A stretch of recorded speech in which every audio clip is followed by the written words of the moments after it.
Turn your mic on. Got it. Hello!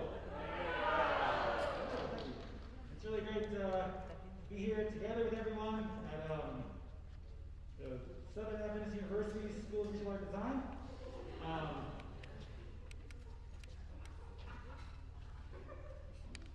Thank you. I don't even think it was that funny. I was thinking this morning about evolutionary biology. That's my opener. I dropped off my son, who was 4 years old, for his first day of outdoor school, and it was totally all the things that the parents in the room have been there for, where you send your child and you weep because you want them to stay home forever. And only that morning you were like, "Good, you're going. Go on." And then you're like, "Oh, you're gone. Come back. How soon can I do that? How soon can I get him?" And my son is a kind of shy kid. He's just excited for him to be out there in the outdoors. But I remember just thinking I hope he's gonna be okay. Hope he maybe talks to the other kids and feel comfortable to teach all that stuff. And we went back and we got him, and he was crying when we got there. But he actually had a really good time. He just one minor incident when we got there, and then he just talked about how all the things he did. And I had this moment where I was like, "Oh gosh, I'm just so proud of my little guy, and I'm just so proud of my son." And I was thinking about how I don't know if evolution has an answer for the utility. Is there a survival-based reason why we should ever feel proud of each other? Does that even compute in evolutionary biology? That we would, for some reason, for some survival utility, it would be good for us to feel proud of each other. I don't think it makes any sense to me. I haven't concluded it. Granted, I've only been thinking about it for about 12 hours, so maybe less. But I tend to think that God allows us to feel that thing for each other. He put that in us because we are relational. He's got a relationship with us. Sometimes he feels proud of us and things that we do. And it's a pleasure to be here with you at the School of Visual Art Design's end of the year show, where we and the faculty and the staff, and even student to student, have the opportunity to feel and show how proud we are of you. So welcome. It feels like you were about to lead a clap or something, but it's awesome.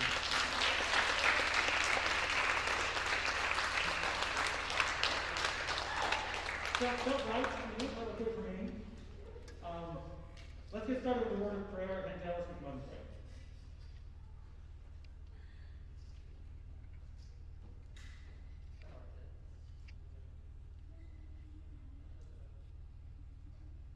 Testing, all right, let's bow our heads.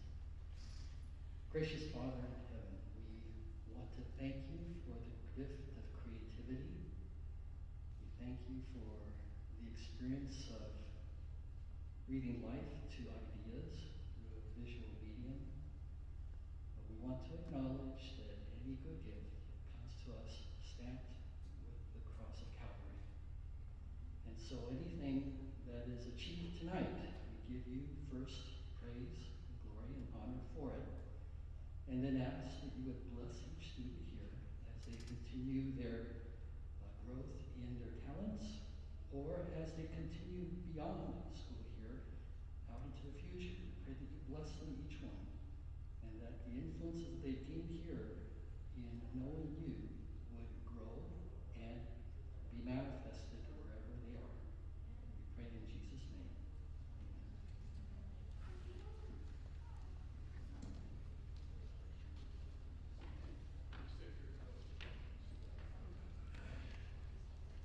We have I have a voice. We have a number of awards to hand out for animation. The first person we'd like to recognize is Avery Kroll for her work in story and performance. So excellence in storyboarding, Avery Kroll. I don't believe she is here tonight.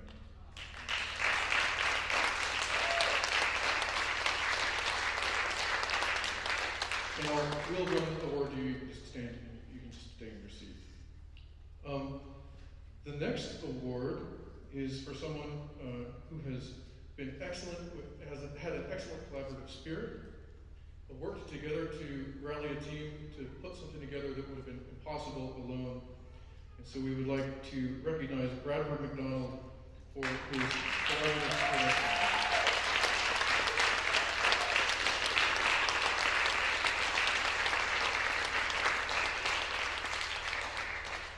The next person we'd like to recognize is someone who was a servant to their classmates and poured as much effort into other people's work as they did their own.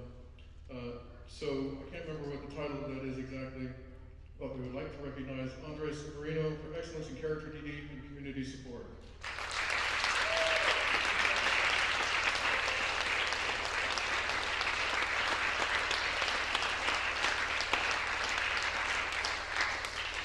And finally, one of the most prolific, this student combines a love of illustration and animation together and has been absolutely prolific. We wanted to celebrate with Mugi Kinoshita for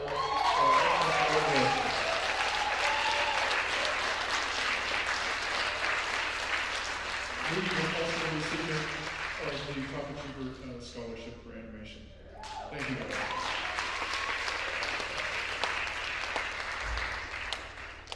We're going to do some awards likewise for film production. This first one is for excellence in producing, which is business end of making a movie. You don't necessarily get to be creative in the traditional ways. You get to be creative in how to find and secure locations, cast members, the entire crew, and get the movie made and done. And that tonight goes to Ziara Rio.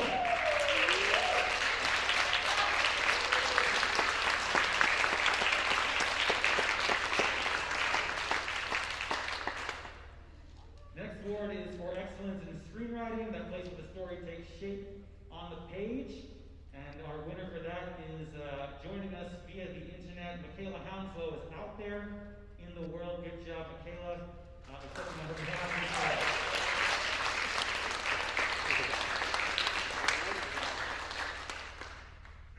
Excellence in editing.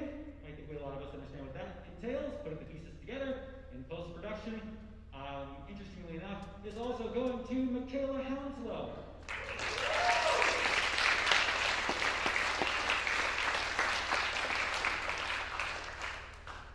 And in bowling, we call it a turkey when you get 3 strikes in a row, Michaela, for excellence in directing.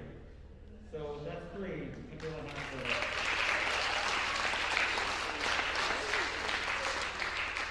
We're a little bit proud of her and sad that she's stuck in isolation.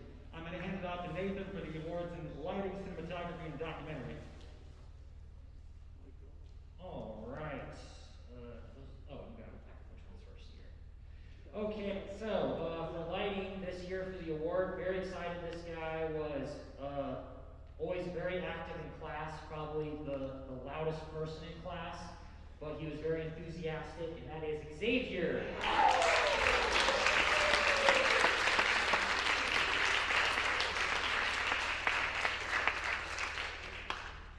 Cinematography, being able to use the camera and also light the camera and also set up good production design and make things look really awesome. Someone really stepped up this year, and that is Sebastian.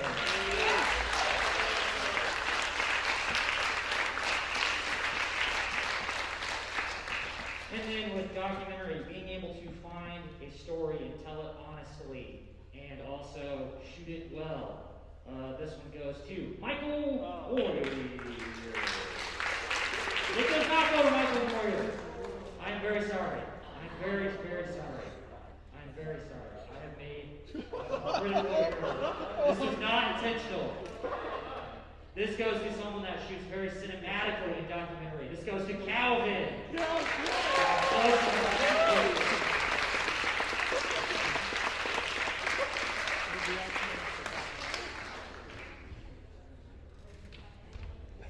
Terribly awkward. Please sit down, Nathan. We are going to show some work from both Calvin and Michael. Don't worry.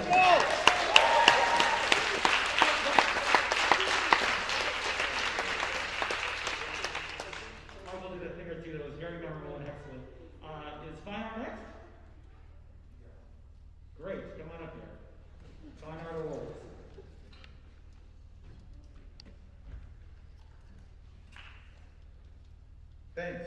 appreciate that. Okay. Too much.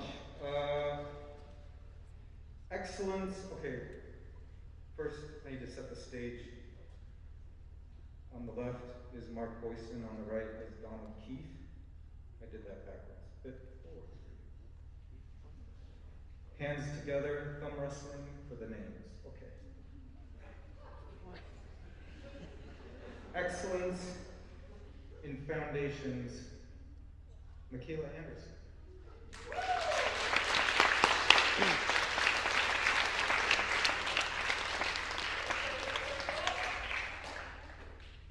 Sorry.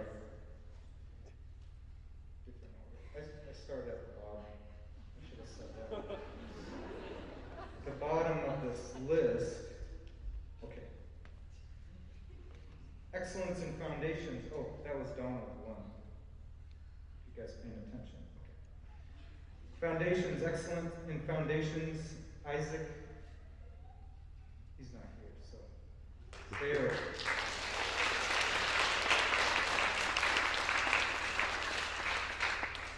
That was a tie.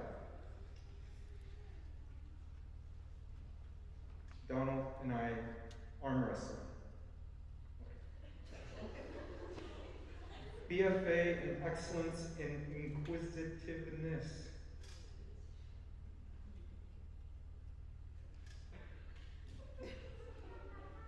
I was waiting for a guess, but Stephen Thorpe, yes.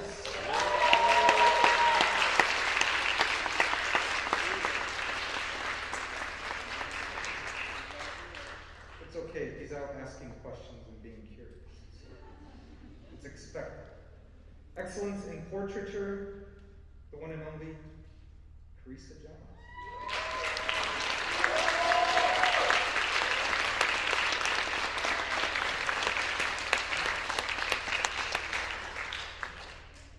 And for the last one, Donald and I are leg wrestling.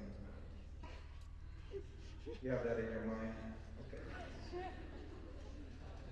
There is an individual who not only worked in one media and excelled, but also worked in two media and excelled.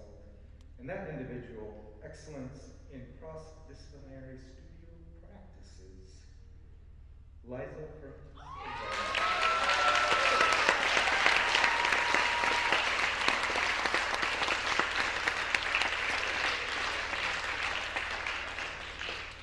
Graphic design.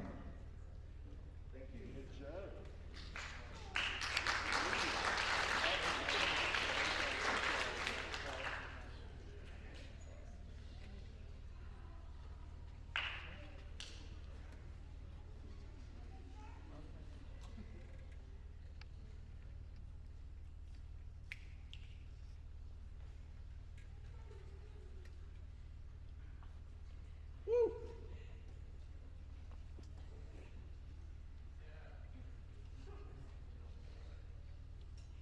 All right, so we have 5 awards to give out this evening. The first we labeled the Horizon Award. This is the award for a new student coming into the program who we recognized a great deal of potential, who's done great work over the semester, and we see great things for them. So that award goes to Natalie Rouse.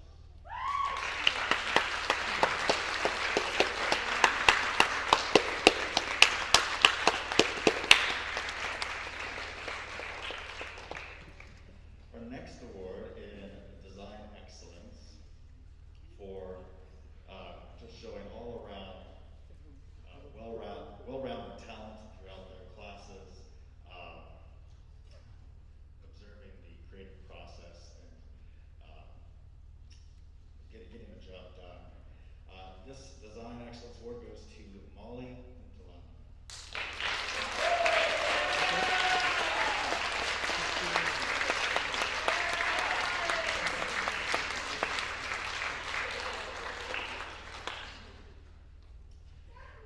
For our next award, Excellence in Motion Design.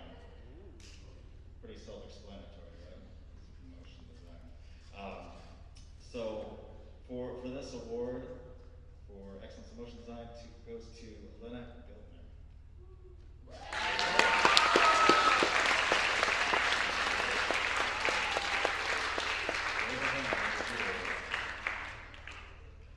All right. Next award, excellence in hand lettering, goes to Helen Hernandez.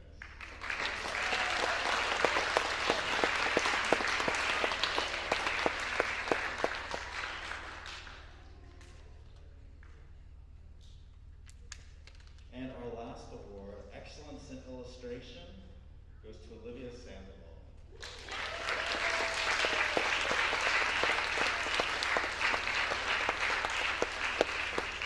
Olivia here? Is it here? No? Okay.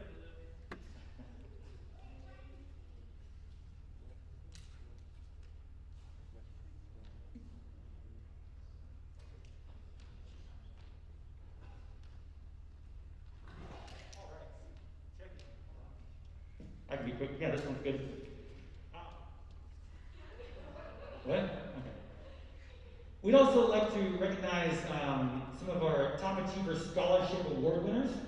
There's sort of one person in each program area who has been gifted a scholarship towards next year. And so I know who it is for film, and we're going to ask each of you to come up here, which means that something is going to happen to our live streams. The live stream to Lori is going to leave the camera and join me up on stage because he's winning a scholarship for film.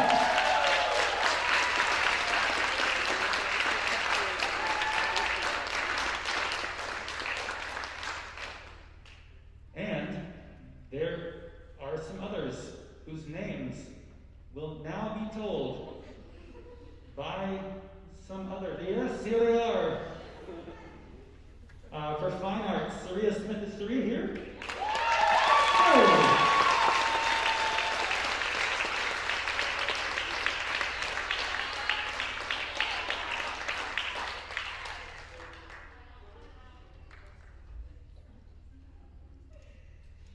For graphic design, Burley Hernandez.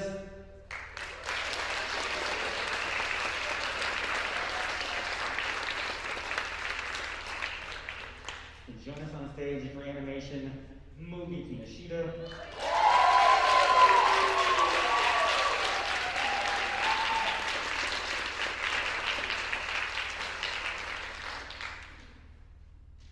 Here, you can all stand in a row and we'll take a picture of you and put it on the internet without any permission or releases signed or anything.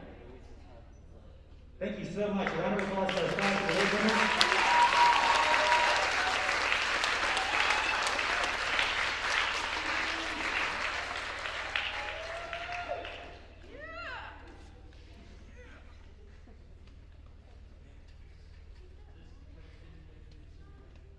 Right.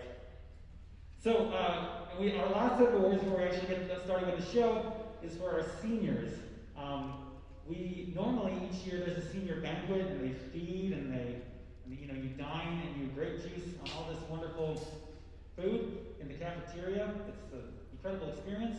But we didn't get to do it because of this thing that's going around.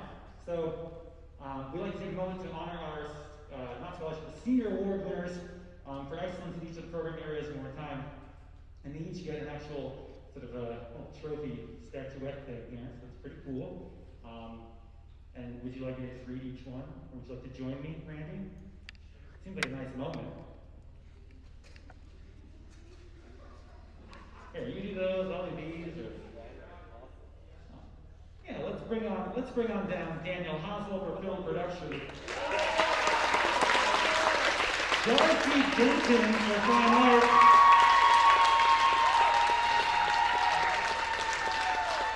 Elena Ilya for excellence in graphic design, and Tatiana Toro for the Dean's Award in graphic design.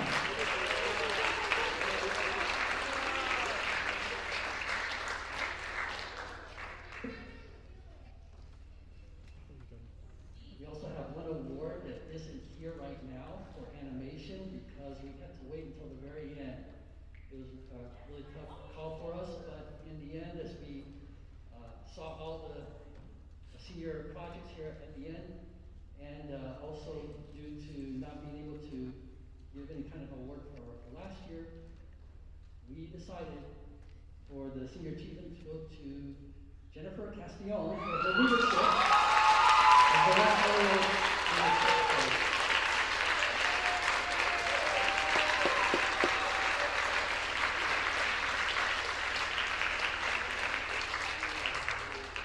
You kind of like you have a trophy. We'll get one.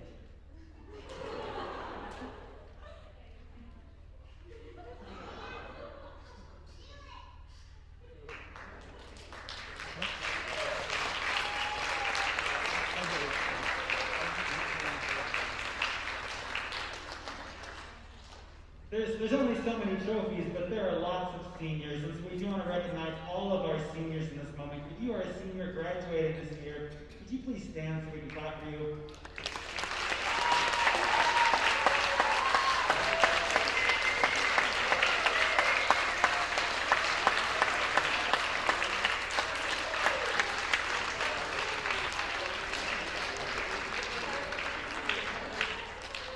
If you want to stay standing, we might deliver some gifts to you. Well, this is awkward, but Phil, you can sit down because your gift isn't coming in this form. If you're Phil, just don't even worry about it. It's something else later.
gun that is made, every warship launched, every rocket fired signifies, in the final sense,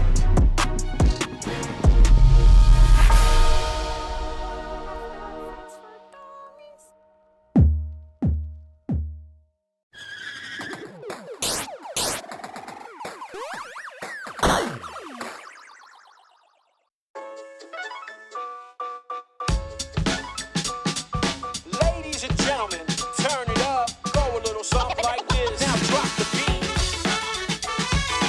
Come on.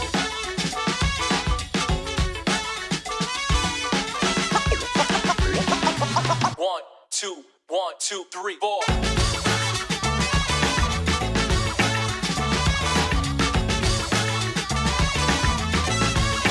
Bring the funk back. Bring the funk back.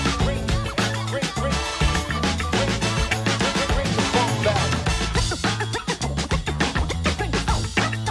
Funk back. Bring the funk back. Back.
and I like to speak and sing in large words, like propel, propel, propel your craft gently down liquid solution.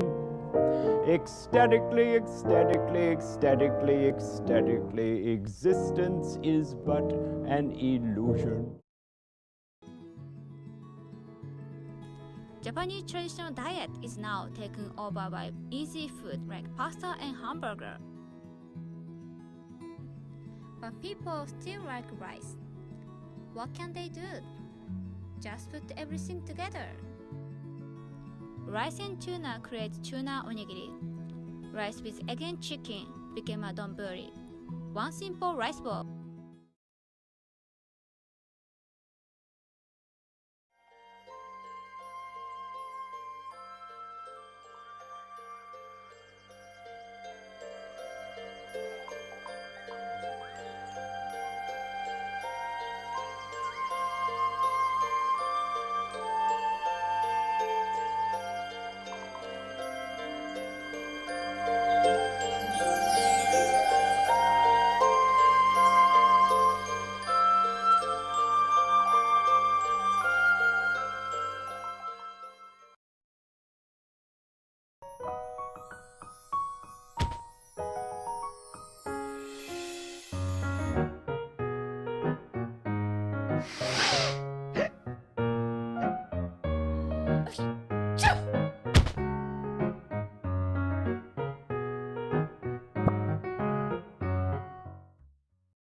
I run back to him. We can take from Broadway, we can take from kind of Hollywood, we can take from what's happening on the street. We also go out into Europe. Okay, what you're doing there is jumping, but never mind. Say apple. Hello? Hello? enough that I wasn't worth it. After a while, I started to believe them. What the? No, no!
High above the mountaintops, in this ancient kingdom of the sky, people were one with the wind, and kites carried them to distant peaks. As the lands were connected, the kites were abandoned, the art of flying lost. When the last bridge fell, people grew distant, and the lands were forgotten. But today, all of this is about to change.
kingdom of the sky, a single kite soared across the clouds and reunited the people with the wind. As they traveled to distant lands, what had once been lost was now closer than anyone imagined.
Access denied. What? Ah!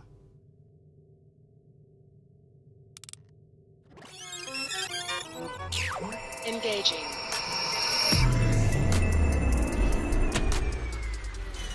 What?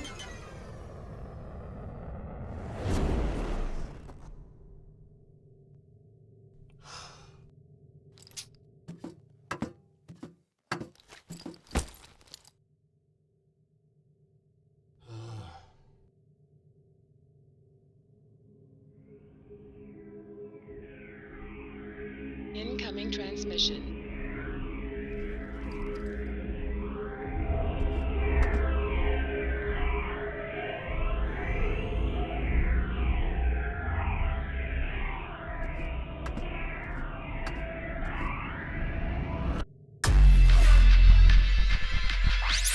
Stand by.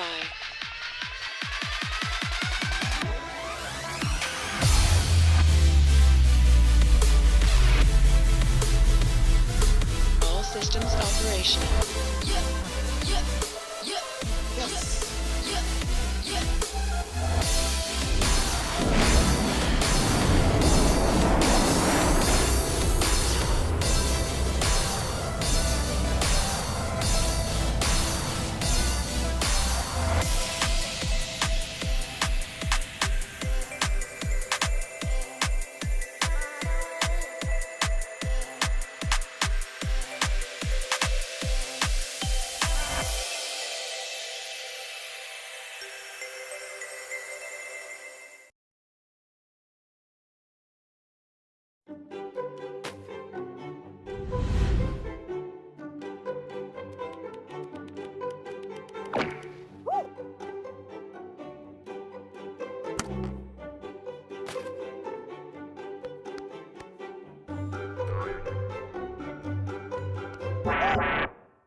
Just a moment.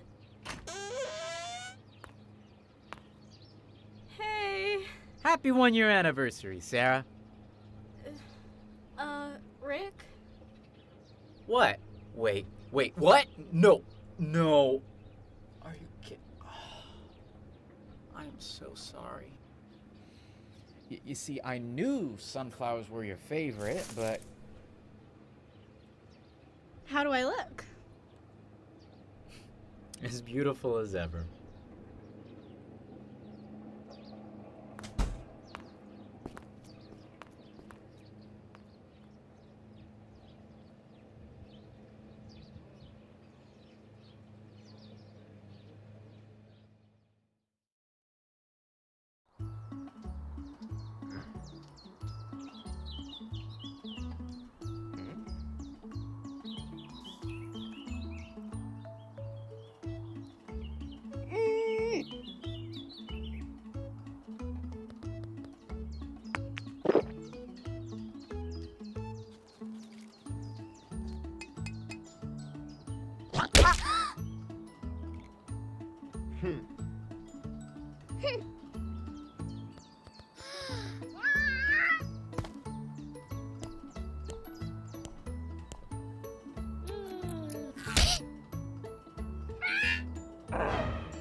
There's something I've been meaning to tell you.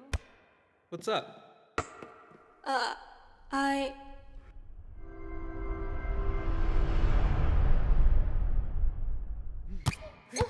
Never mind. Come on, tell me. It's nothing. Well, I'm always listening if you want to tell me something.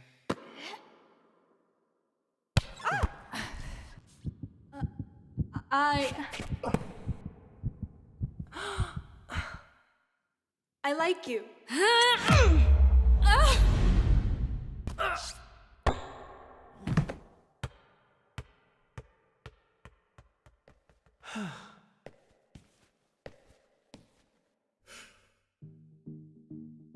I like you too. 오늘 너무 조용한 너 왜 이렇게 오늘따라 난 너 내게 말 걸어주기를 바래 난왜너 정말 내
You better believe it, because I'm gonna catch you, and I'm gonna show you.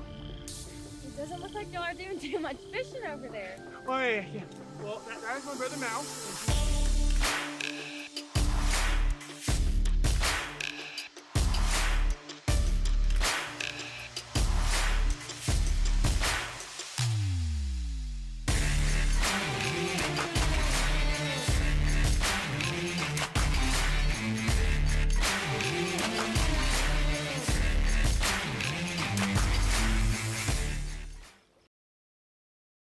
This is a biography of a piece of gum named Walter. First, a brief history of gum. This guy invented gum. Okay then, meet Bob. His real name is Darryl, but we'll call him Bob to protect his identity. One day Bob had a chemistry test as well as a date with his girlfriend Regina, whom we'll call Tracy to protect her identity. Bob knew that chewing gum could help him study and could also help his breath smell better for his date. Way to kill two birds with one stone, Bob. So Bob sat down at his desk and out came Walter, the piece of gum. What Bob did not realize was that Walter had spent the entirety of his vending machine life preparing for this moment. As Bob popped Walter into his mouth, Walter flung himself past Bob's uvula and lodged in his throat, cutting off most of Bob's air intake. Bob immediately began choking violently. His roommate Gus, whose real name is Frederick, burst in just in time and performed the Heimlich on Bob, but only after admiring his minty fresh breath. Bob's life was saved, but he vowed never to chew gum again, no matter how much it meant his girlfriend would have to suffer. Walter's body was never found. Some say his corpse lodged in a hidden crevice under Bob's desk, while others theorize that he survived and journeyed back to the vending machine to liberate his fellow gum. Whatever the case, Walter won a great victory in the name of chewing gum that day, one that will not easily be forgotten. The moral of the story is not that chewing gum is a bad thing, or that you should be careful about what you put in your mouth when there is no one around to perform the Heimlich on you. Rather, it is that the internet is a very easy place to get distracted, and that is what you have just allowed to happen. Go study for your chemistry test. Goodbye.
Now looky here.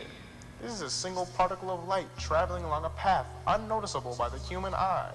This little guy is rotating at incredible speeds.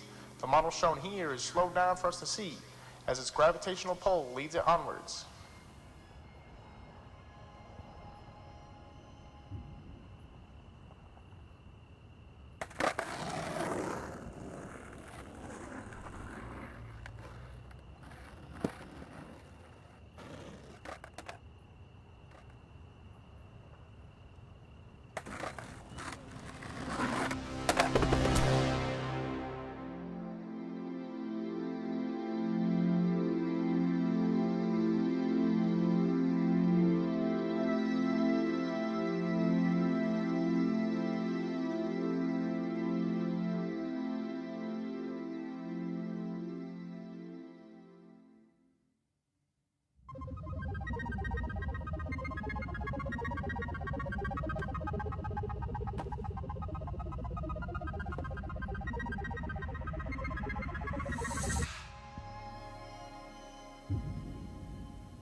Now look, the particle has split up.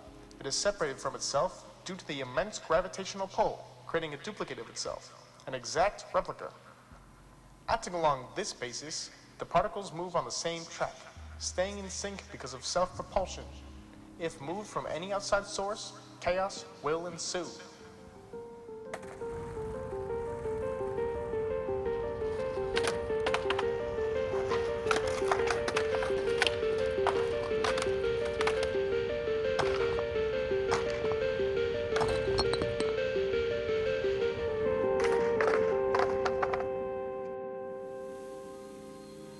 Slowly the particles multiply, gaining speed in rapid succession, forming a butterfly shape.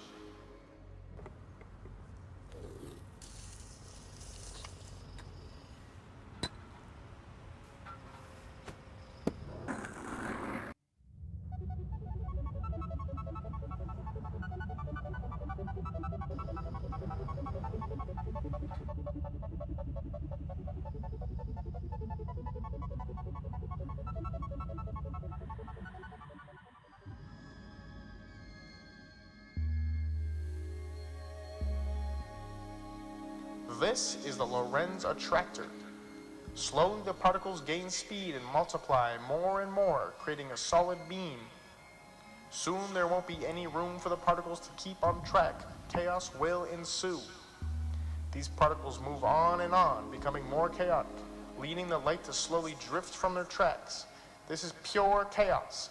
This is a million different potential mathematical outputs, completely unpredictable.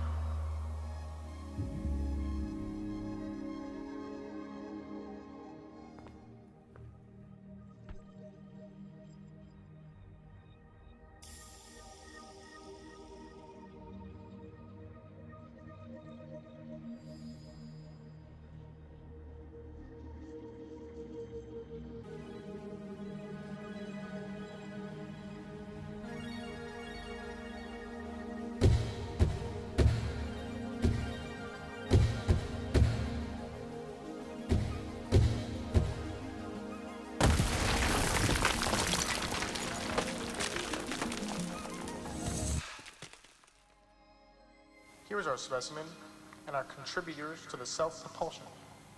Now look here, our friend is metamorphosizing.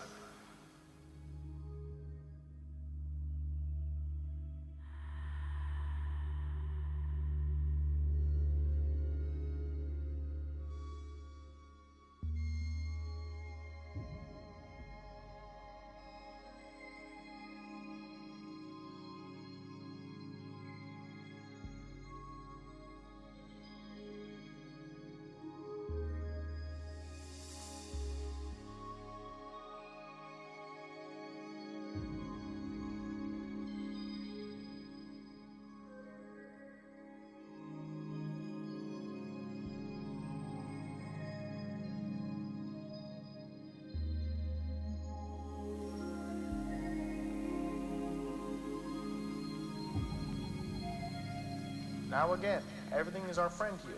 It's all complete.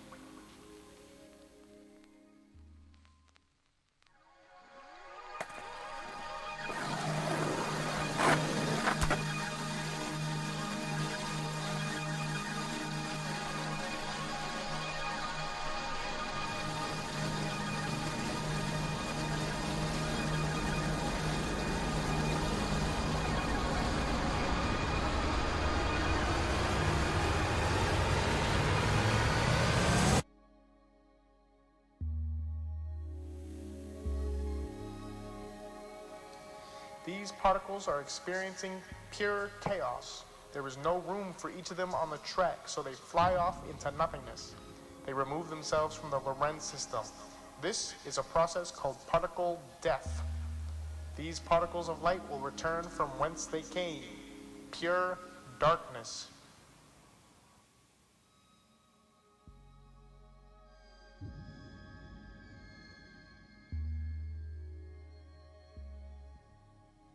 Worry not, little one. All is at peace. Don't be afraid. We're all friends here. Things may have not gone your way, but in the end, that's okay. I hope you understand that. I know you didn't land that sick ollie, but that's not all that this is about. One thing can lead to another.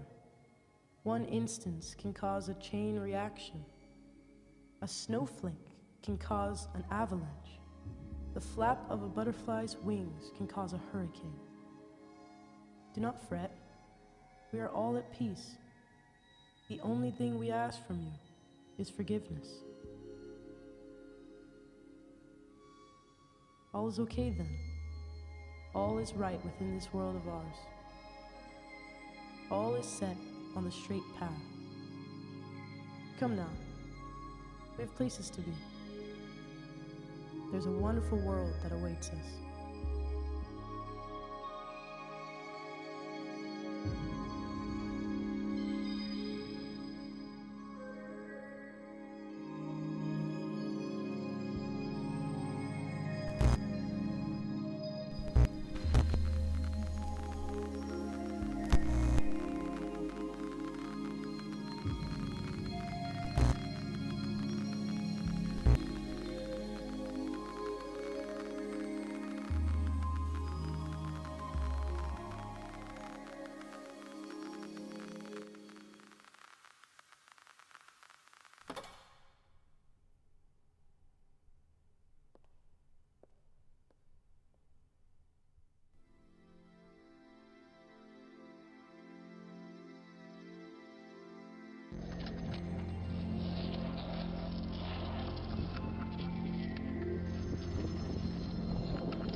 Dear Diary, today was the best day of the end of the world so far. Today, I went on a supply run with Dane Brady, otherwise known as the cutest boy left on Earth. So here's the deal. Food was running low, everyone was busy, blah, blah, blah, you get the picture. So Dane, being the absolutely majestic man that he is, volunteers to go out on a supply run. Jordan Matthews was supposed to go with him because she's good at bird calls or something, but I'd literally burn alive before I let another woman go out with my Dane, so now she has a broken ankle. What can I say? Drastic times call for drastic measures. Anyway, so Dane and I leave for the supplies with our supplemental air tanks, but I made sure that mine sprung a leak so that he could share with me. And as if it couldn't get any more perfect, he started running out too, and we had to stop off to grab some more. Literally, what could be better than alone time with Dane Brady? So we get to the house, right? And by this point, I'm like totally coughing and wheezing like I'm about to die. And Dane is all like, Blair, we have to get into the house or get another tank or we aren't going to make it. And I, being the absolutely ingenious female that I am, was like, I can't go on any further. Because we all know that every guy secretly wants to heroically save a girl at some point in their lives. Like, I don't know what Jordan Matthews thinks she's doing with this whole independent woman thing, but she better get a guy before there's no guys left to get and she has to repopulate the earth with some creepy old guy. Ugh, whatever. It's fine. I never liked her anyway. Back to the point. What was the point? I totally had a point. Oh yeah, heroism. So we're trying to get into the house, but the door is locked, and by now we're almost out of air. So I went to level 2 of the heroism stick, losing faith. And I was like, I can't believe you dragged me all the way out here to die. And this man goes, I never meant for you to die, Blair. Like, oh my gosh, how sexy is that? I totally almost broke character, but luckily I could just cover it up with more coughing. Eventually, Dane gets the brilliant idea to just pick the lock with a screwdriver or something. I don't know, I was just watching his biceps, and he gets the door open. This was my chance, and girl, I took it. I totally faked a faint, and this man took the bait. He left for a minute, comes back with a new air tank, redoes all my tubing. It was so sweet. And I nailed the daisy wake up and got the prolonged eye contact. It was the most perfect moment I think I've ever lived. And then we walked out together sharing a tank. Jordan Matthews would literally die if she saw how adorable we were. Anyway, I have to go scrub a bunch of dehydrated potatoes now. Updates will follow. Love, Blair.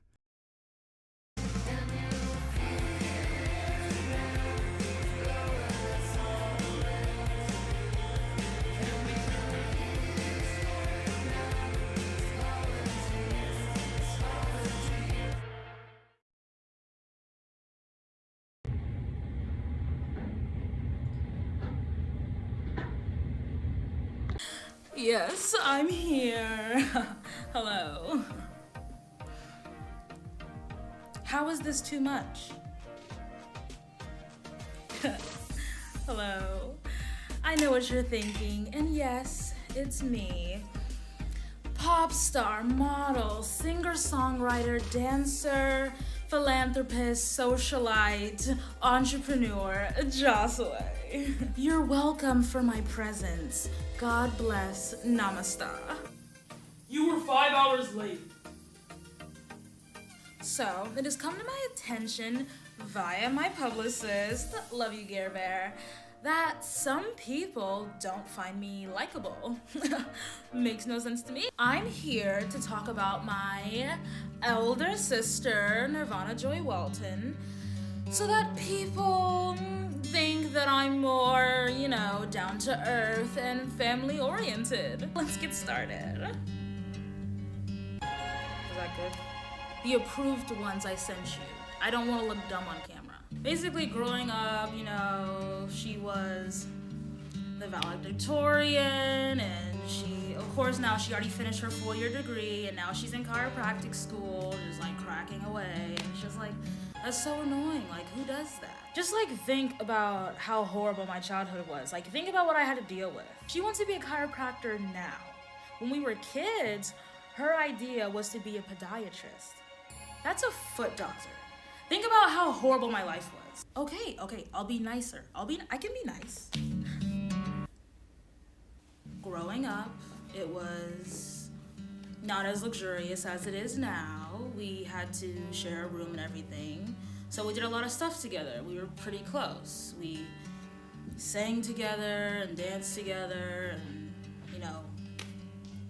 it's dumb. Like, we just did dumb kid stuff. Like, and it was actually kind of fun.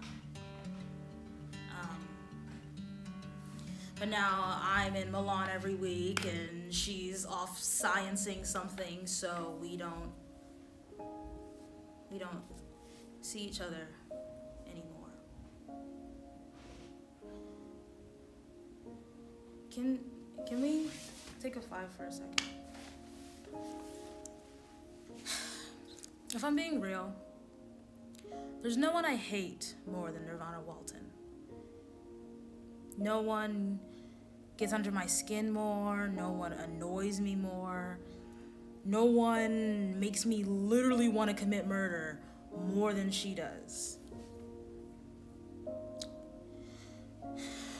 But there's also no one who makes me laugh harder, and there's no one who I'm more protective over. And there's no one who has more unconditional love for me than she does.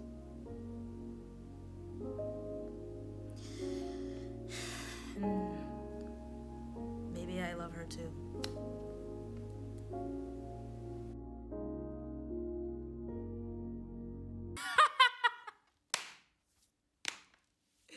Imagine if I believed anything I just said. That would be what... I told you guys I was an actress. No, you didn't believe me. She's such a crybaby. Oh my gosh.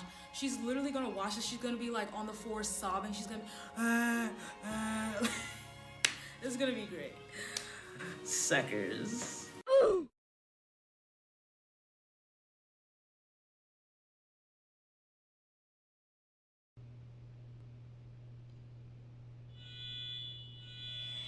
Wind. Flow. Cycling is like a space vehicle, a craft designed for the journey ahead.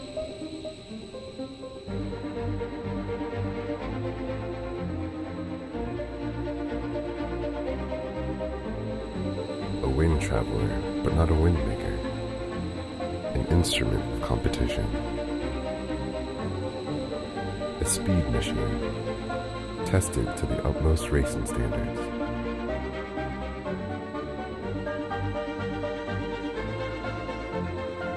A feeling that will never be forgotten.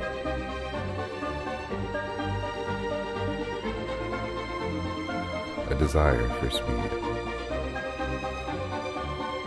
A design that provides class-leading aerodynamics.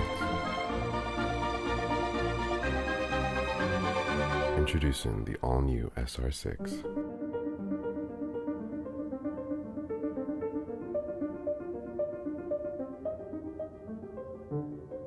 Quintana Roo, lead with integrity.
Hello? Hello? This is Sergeant Robert Nelson, United States Army. Is anyone there?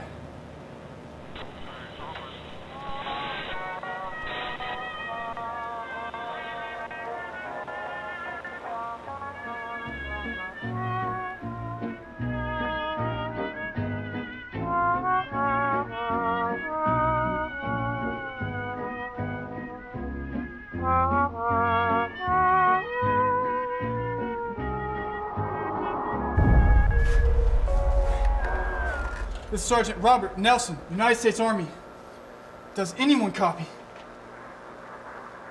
Hello? Hello? Hello, hello, can you hear me? Yes. Yes, who is this?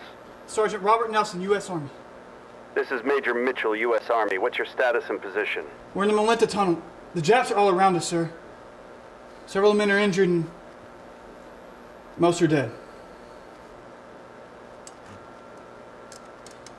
When is the Navy coming to evacuate us? The Navy is currently redirecting its fleet to Midway.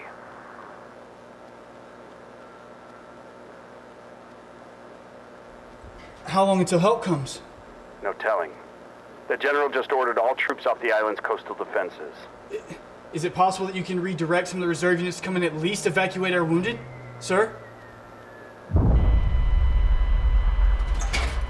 You're too far deep behind enemy lines. We cannot send any help your way. I'm sorry, Sergeant. But orders are orders. Orders? Sir, we'll all die. Sending men to your position would do more harm than good. What about never leaving a man behind? With all due respect, sir, these men have families, loved ones, people to go back home to, and you're just gonna let them die? The resources spent on your rescue would cost us more in the long run, Sergeant. Your sacrifice will not be in vain. We will notify...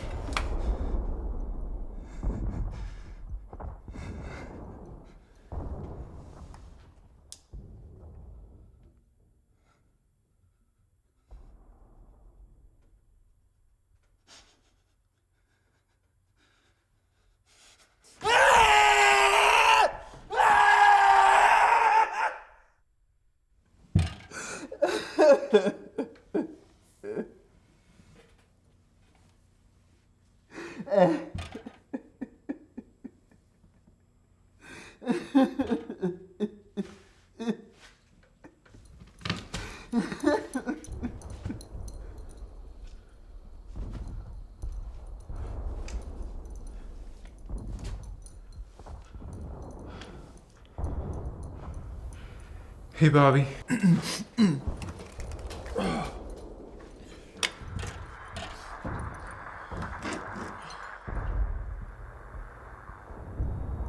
Bobby?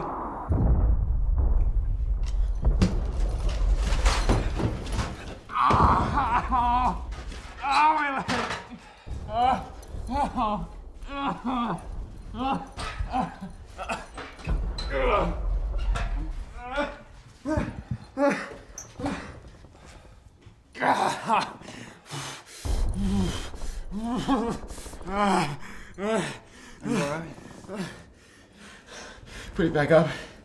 Please. Put it back up. Yeah.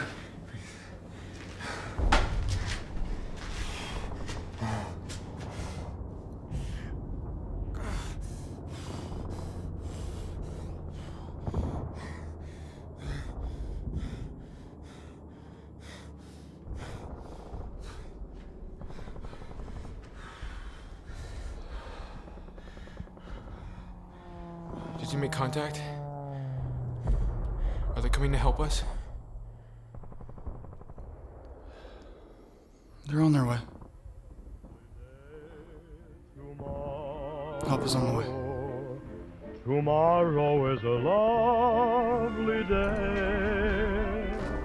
Come and feast your tear-dimmed eyes on tomorrow's clear blue skies.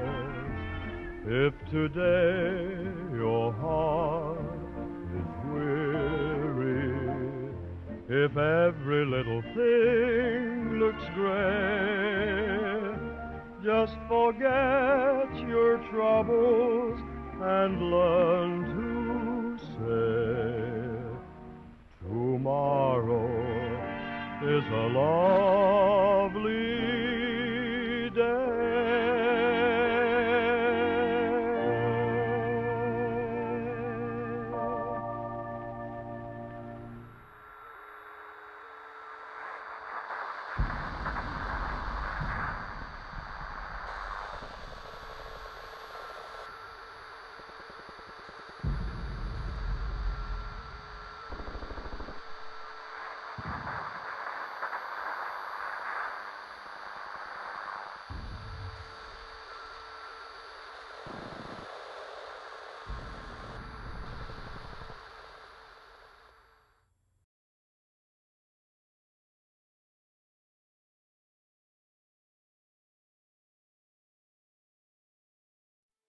Let's suppose that you were able every night to dream any dream you wanted to dream. And that you could, for example, have the power within one night to dream 75 years of time, or any length of time you wanted to have. And you would naturally, as you began on this adventure of dreams, you would fulfill all your wishes. You would have every kind of pleasure, see.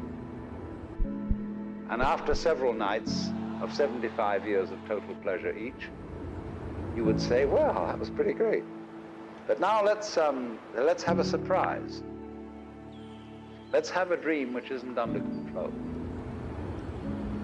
Well, something is going to happen to me that I don't know what it's going to be. And you would dig that and come out of that and say, wow, that was a close shave, wasn't it? Then you would get more and more adventurous, and you would make further and further out gambles as to what you would dream. And finally, you would dream where you are now. You would dream the dream of living the life that you are actually living today. That would be within the infinite multiplicity of choices you would have, playing that you weren't God. Because the whole nature of the Godhead, according to this idea, is to play that he's not. The first thing he says to himself is, man, get lost. Because he gives himself away.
promise you the world if you could do the same. Someone mentioned they had a fear of grapes. And I laughed so hard. I thought it was the funniest thing ever. But then I realized that I have a fear of bananas.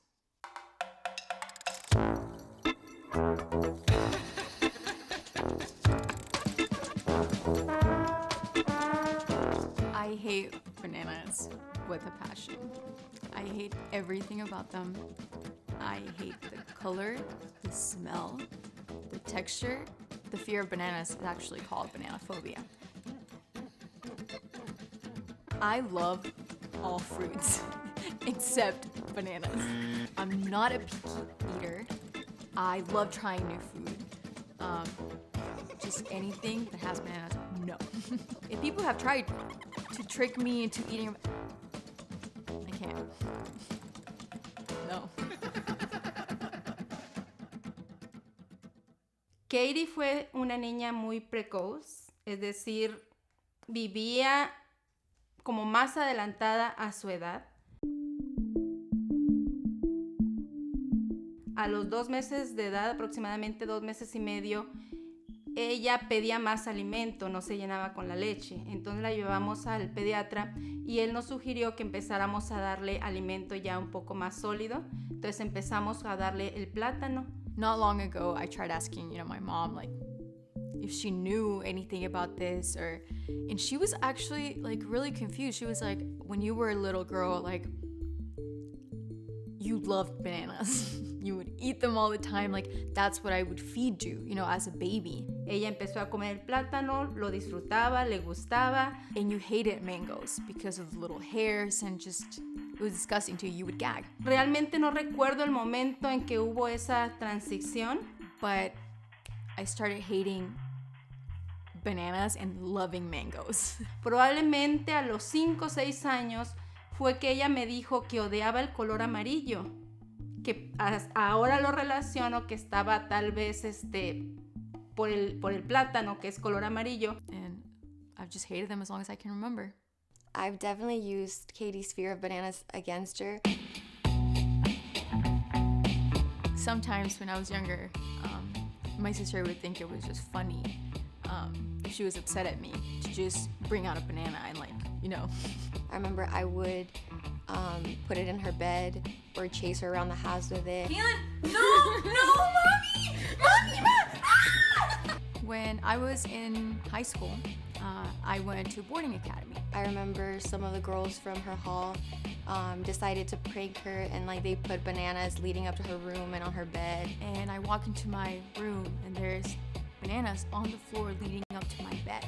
And I just remember Katie was crying and she was mad. I was really mad, but because of my fear of bananas and how much I hate them, I was shaking and crying at the same time. And she went and washed her sheets and she wouldn't even step in her room just because there were bananas in there. That night, I ended up going to bed at 2 a.m. because I was washing my sheets and my bedding and everything. La fobia que Katie tiene no la entiendo a veces porque me parece que exagera. I think Katie's banana phobia is crazy. It's crazy to me that someone can be scared of fruit to the point where they cry or have a panic attack. It's just crazy to me.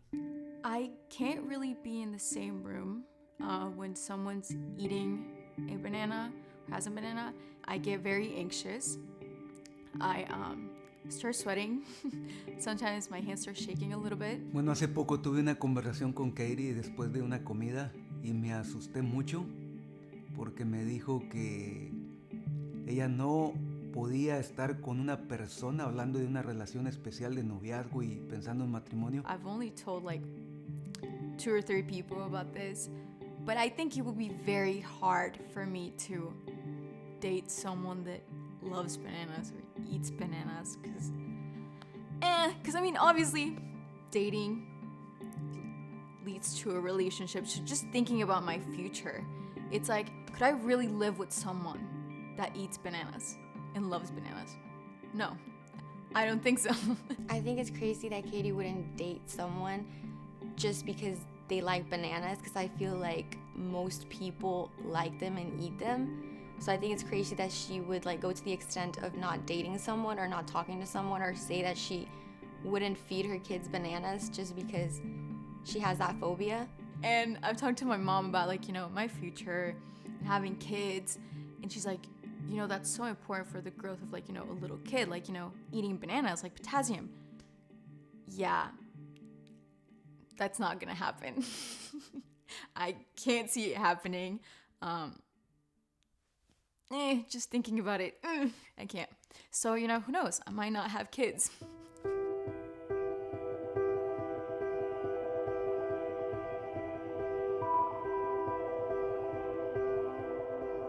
I always have to think twice before telling someone about my phobia. Just because I know a lot of people have made fun of me in the past, and a lot of people think it's funny. I even think some people don't think it's real.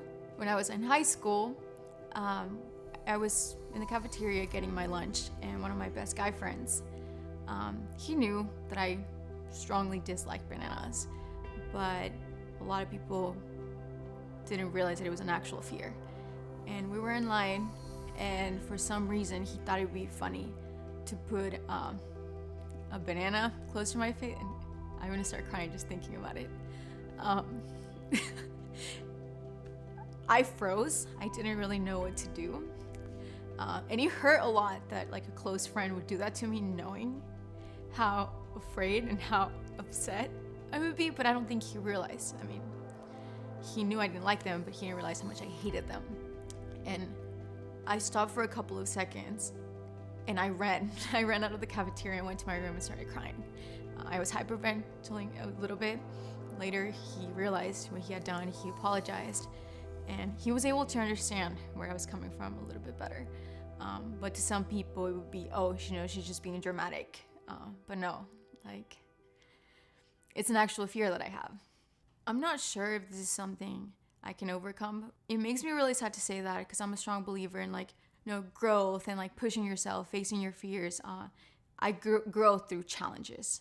But this is just something that I've always been so afraid of. It's something that she takes very seriously. That's something that actually gives her panic attacks. Like, she'll cry, like her whole mood will change. Just if she's near someone that has a banana, or like the smell of it. A veces peleo con mi esposa porque yo quiero hacer cosas para que ella enfrente su fobia, y me parece a veces muy ridículo que algo tan pequeño la asuste tanto, pero he tratado de entenderla porque la amo, y he dejado de hacer cosas con la banana para que ella no esté expuesto a ella. It's just not something I want to work on, if I'm being very honest. It's something that I've made very clear that I don't think I want to overcome. I don't care what people think about my banana fear anymore. I know they have fears too.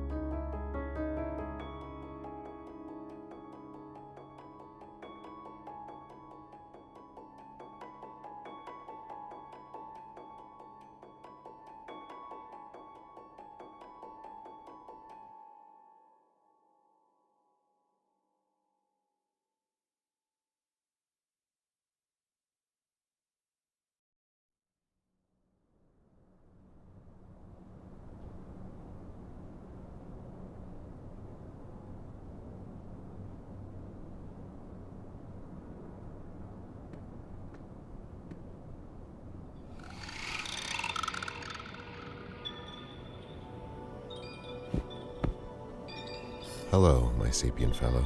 I am Bufo. I have visited you today as an act of grace. For you have shown me and my people much benevolence, and for that I praise you with infinite gratitude. Me and my people have gone through arduous times. You can never imagine the pain we have experienced. The Amazonian Kambo ritual. It is a torturous ceremony, causing great suffering to frogkind.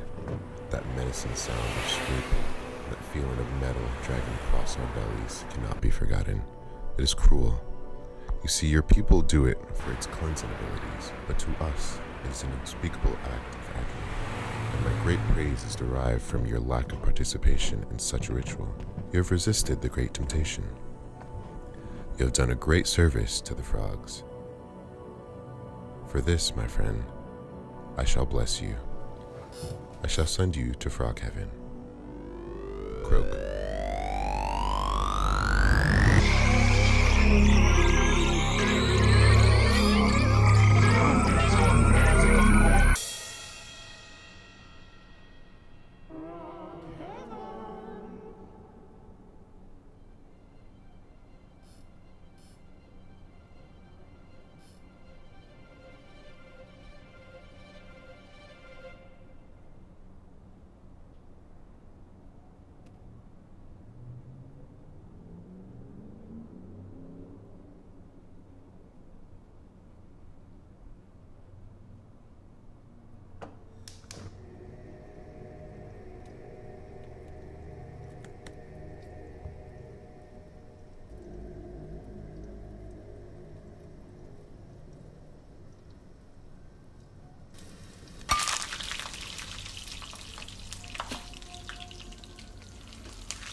kind of having to come to terms with, I think this is over for me and I got to figure out something else.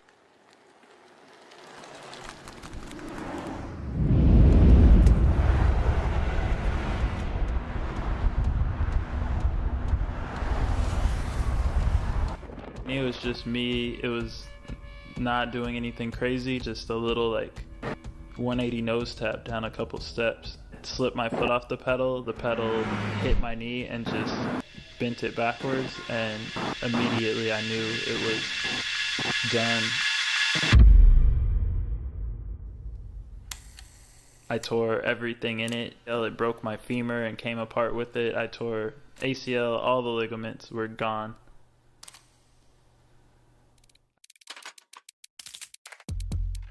I've been on a bike as long as I can remember. Me and my brother always built jumps in our backyard, trying to jump over trash or buckets or whatever we could line up. And that was all riding was to me. When I met Brian at the trails, we exchanged numbers or whatever and was like, let's ride together. He was the guy at our dirt jumps that would just do like the craziest stuff, and I ride with him a lot. Like, he'll come in and like ride with us, be like on it every weekend riding with us. We just thought he was the guy who was really good at riding at our local spot. And then later on, come to find out that he's one of the most influential bike riders that ever lived, like probably in our generation. He just got to the very top of the sport and disappeared.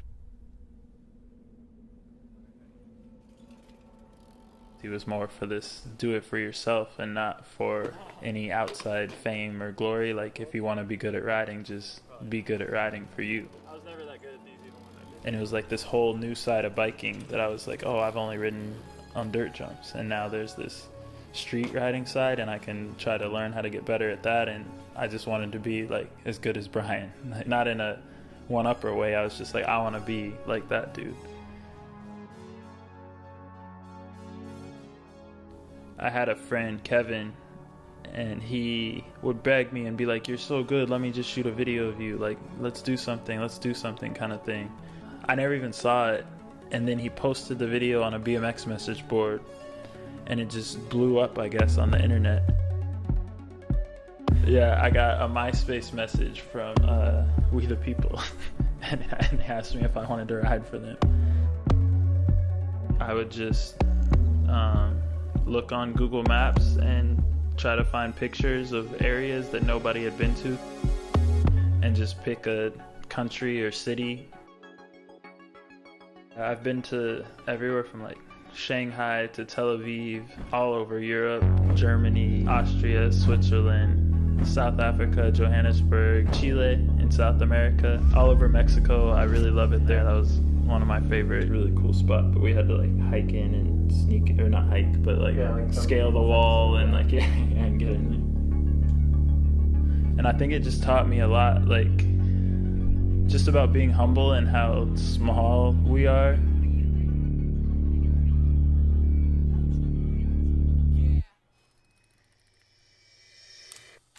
I couldn't walk for 6 months, didn't know how my bills were going to get paid, any of that. And I remember thinking, okay, I need to try to really make it. And it kind of wasn't happening. The bike riding's over. And then it was like, oh, maybe you need to go get a real job somewhere. But I was at that point of not being able to do the thing that I had been doing since I could remember, was 4 years old, riding a bike.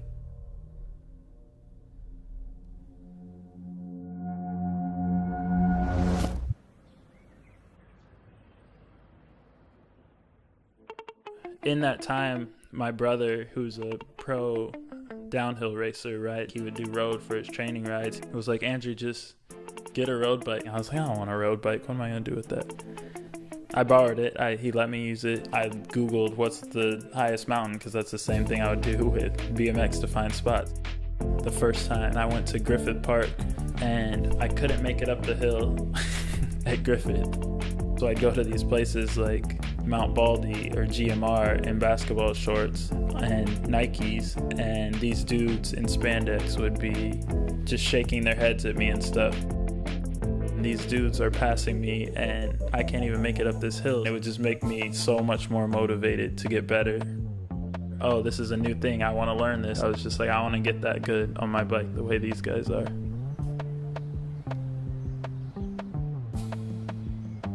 I think that's why I try to have so much fun on my bike when I ride, because I really do love it and I appreciate any day. I do like work hard at it, but like you have to enjoy what you're doing, or what's the point of doing it?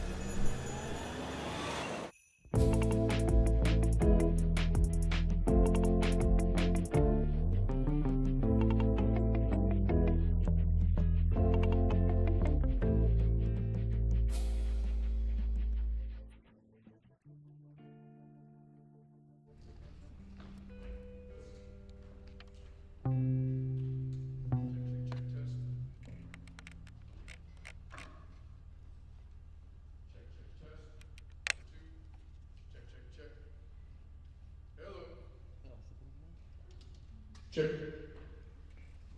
Hey, let's give everybody a hand. Thank you for coming out.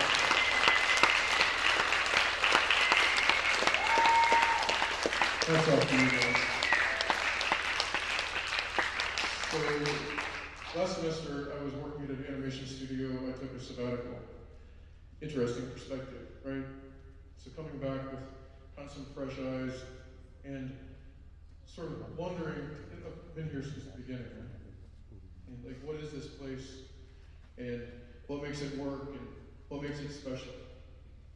And being back, I guess the answer is as simple as it is obvious. It's you, right? Of course it's you. You didn't have to be here, but you are here. You didn't have to be at this school, on campus, in a year when it feels like the world is trying to swallow you up. You're here, right? And hopefully you're here for a reason. So what is this place, and what makes it work, and what makes it special? The answer is as simple as it is obvious. Because he's here. He's here too. He didn't have to be here, but he's here. Didn't have to come to earth, but he came. And it felt like the world could swallow him up. Right? He stood up and did something extraordinary. So you're here because someone wanted you to be here. And what you do here matters a lot. And my prayer is that he goes with you, and he's still here when you get back. Have an amazing summer.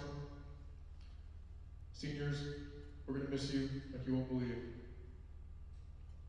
Looking forward to seeing you all back next year. This is here because of you. This is here because of him. Let's bow our heads. God, thank you for giving us the chance to play, to make mistakes, to make wonderful things, to make terrible things, to learn, to see the world in a different way, through a different light, through a different lens, shifting time and space at a whim almost, as we make beautiful things, and strange things. And, we're just trying to figure out what it means to be human. And you're the only one who did it right. So can we follow in your footsteps as we interact with each other, as we do our work, as we apply ourselves to the futures that we have. With each person here, they're special, they were called by name, by you, for a purpose. Help us all discover that. Amen. Thank you guys. It's been a great year.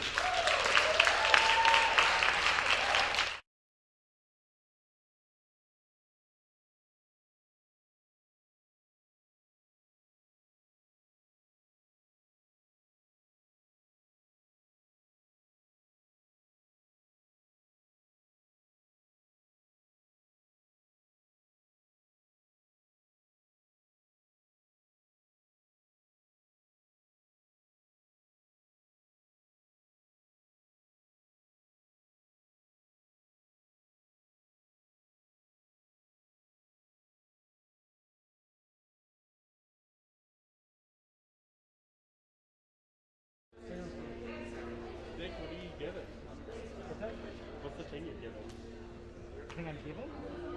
Or is it just everything for you? Yeah. Artemis Pearl. Oh! That's pretty cool!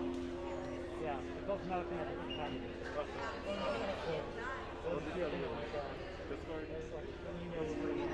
Alright, Sebastian.